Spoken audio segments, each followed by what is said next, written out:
પાટણ જિલ્લાના શિક્ષણ જગતમાં એક દુઃખદ ઘટના બની છે।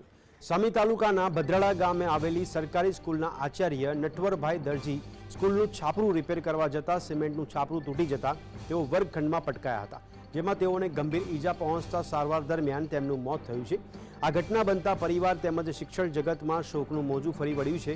આ સમગ્ર મામલે જિલ્લા પ્રાથમિક શિક્ષણના અધિકારીએ તપાસના આદેશ આપ્યા છે તેમજ પરિવારને મદદરૂપ થવાની ખાતરી આપી છે અને પાટણ જિલ્લાની જર્જરિત 67 જેટલી સ્કૂલોની તપાસના પણ આદેશ આપ્યા છે।